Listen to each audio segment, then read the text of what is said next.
തൃശൂർ മുണ്ടത്തിക്കോട് ദുരന്തത്തിൽ മരണസംഖ്യ 14ആയി. വെന്റിലേറ്ററിൽ ചികിത്സയിൽ കഴിഞ്ഞ പട്ടാമ്പി സ്വദേശി പ്രവീണാണ് ഇന്ന് മരിച്ചത്.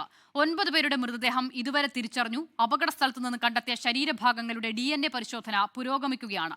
4 പേരെ കാണാനില്ലെന്ന ബന്ധുക്കളുടെ പരാതി ലഭിച്ചതായി ജില്ലാ കളക്ടർ ശിഖ സുരേന്ദ്രൻ അറിയിച്ചു.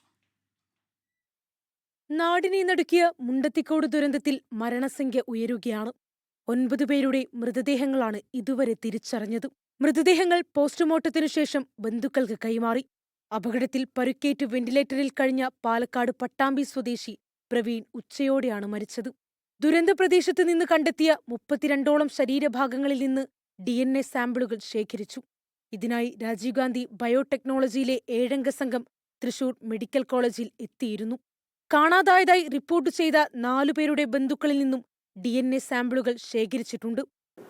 മരണമായിട്ട് ബന്ധപ്പെട്ടിട്ട് നമുക്ക് ഇൻടാക്റ്റ് ആയിട്ടുള്ള ഡെഡ് ബോഡീസിൻ്റെ എണ്ണം എന്ന് പറയുന്നത് 9 ആണ്. അതിൻ്റെ ഉള്ളിൽ 8 പേരെ ഐഡൻറ്റിഫൈ ചെയ്തു. ആ 8 പേരെ നമ്മൾ ബന്ധുക്കൾക്ക് വിട്ടുകൊടുത്തിട്ടുണ്ട്. ഒരെണ്ണമാണ് അൺഐഡൻറ്റിഫൈഡ് ആയിട്ടുള്ളത്. അതിൻ്റെ DNA സാമ്പിൾ നമ്മൾ എടുത്തിട്ടുണ്ട്. 10 പേരാണ് നിലവിൽ പരുക്കേറ്റ് ചികിത്സയിലുള്ളത്. അതിൽ ലൈസൻസി സതീഷ് മുണ്ടത്തിക്കോട് അതീവ ഗുരുതരാവസ്ഥയിൽ വെന്റിലേറ്ററിൽ തുടരുകയാണ്. തൃശൂർ മെഡിക്കൽ കോളേജ് പരിസരത്ത് ബന്ധുക്കളുടെ കാത്തിരിപ്പാണ്. പലരും ആശുപത്രിയിലെത്തി.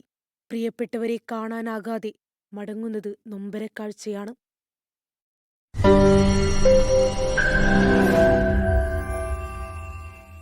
ലോകത്തെവിടെയായാലും ഏത് സമയത്തും 24 വാർത്തകളും ഓഗ്മെന്റഡ് റിയാലിറ്റി പാക്കേജുകളും എക്സ്പ്ലെയിനറുകളും വിശദമായി കാണാൻ ഞങ്ങളുടെ യൂട്യൂബ് ചാനൽ നിങ്ങൾക്ക് സബ്സ്ക്രൈബ് ചെയ്യാം.